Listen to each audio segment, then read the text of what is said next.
Avvalambor barchangizga assalomu alaykum. Bugungi videoda biz telefonda Scratch o'rnatib ko'ramiz.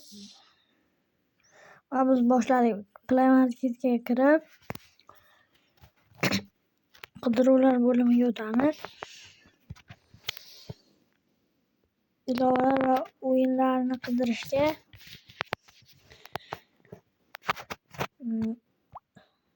Scratch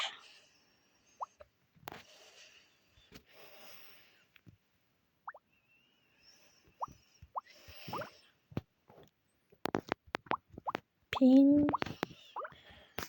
pong deb yozamiz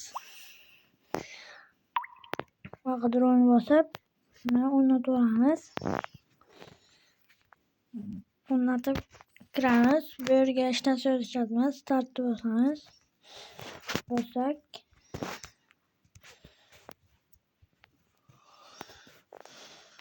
Mana hozir biz sizlar bilan ilon o'yini yaratib ko'ramiz.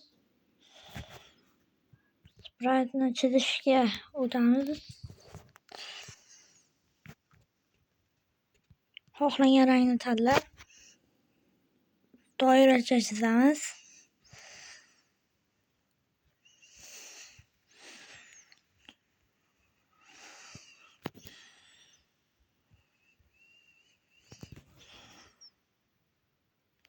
Bo'ldi, endi bu yoqqa o'tib bayroqcha bosilganda har doim sichqoncha ko'rsatkichiga borish. Mana endi sichqoncha ko'rsatkichiga kelyapti.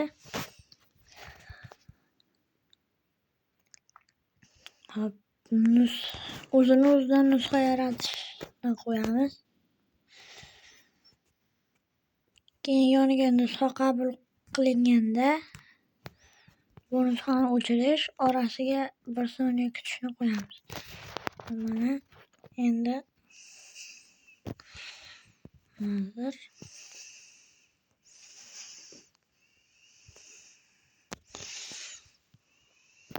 o'xshayapti. Endi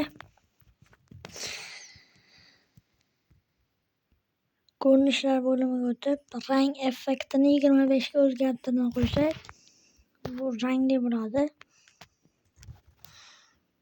Endi sprite'larga kirib oziq-ovqat bo'limidan xohlagan mevamizni tanlaymiz. Masalan, olmani olib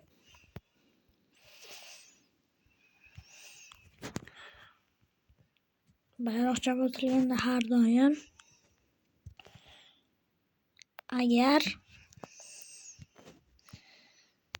sprite birga teginganda bo'lsa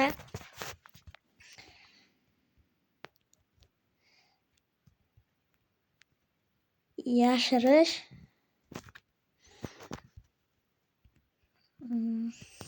1 soniya kutish,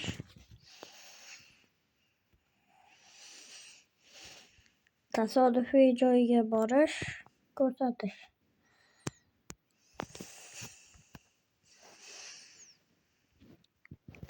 O'lchamni kichikroq qilamiz.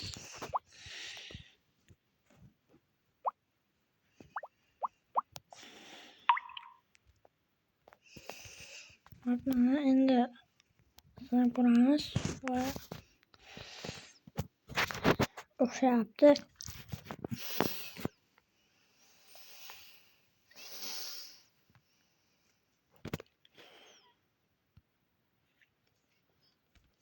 Va hammangizga xayr, ko'rishguncha.